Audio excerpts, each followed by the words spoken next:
everyone, welcome to my channel. I'm Megan, and today's video is basically going to be a flip through of this copy of Nancy's Mysterious Letter. Now if you look inside, it says that the copyright date is 1932. Now unfortunately you can't always go by the date in a Nancy Drew book.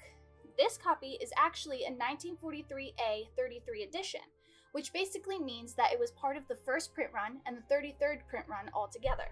The only way to really know what edition Nancy Drew book you have, at least from the original series, is with this book. It's the Ferris Guide. It's basically like the Nancy Drew Bible. So, this is going to have all the information you need for your books. Nancy's Mysterious Letter was originally published on May 18, 1932, and the plot outline was done by Edna Squire.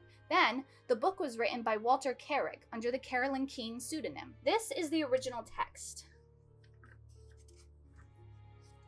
which, as you can see, consists of 25 chapters and, I believe, 209 pages. Yes, 209 pages, as opposed to the revised text, which has 20 chapters and 174 pages. The cover art you see here was done by Russell Tandy, and it was in print from 1930 to 1950. This dust jacket type was also in print from 1930 to 1950.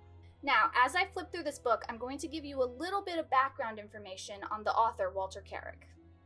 Walter Carrig was born in New York City in 1898. He served in the French and Polish armies in World War I and on the staff of the Newark Evening News from 1921 to 1942.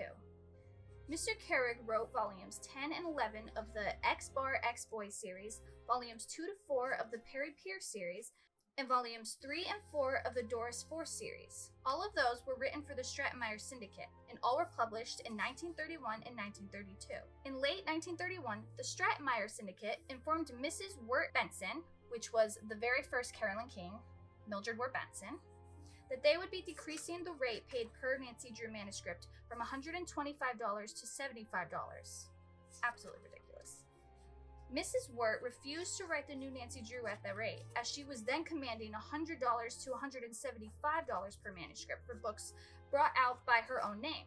She had her first book published on a royalty basis in 1934, and thereafter wrote most of her books on a royalty basis, other than her work for the Syndicate.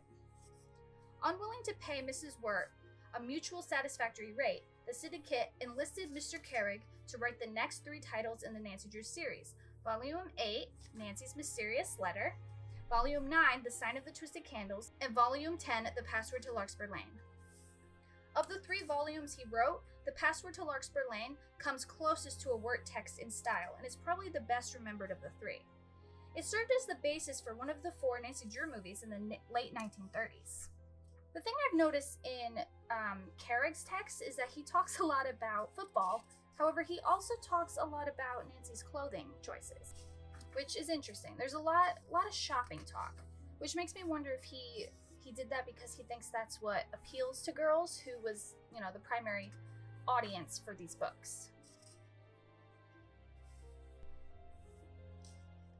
I really, really love the smell of old books. I don't know if you guys know what I mean, but there's a distinct smell to an old book, especially the Nancy Drew books, in my opinion. And it's just so nostalgic to me. I really, really enjoy it. So, I'm not going to go through every page because, they basically look the same. Now, this also does not have any other pictures other than the main front piece, in case you were wondering. As you can see, there's orange end papers, and this is part of what helps you determine what edition you have, as well as a list of books on the dust jacket and any inside, which there aren't any for this, but also the number of blank pages also helps.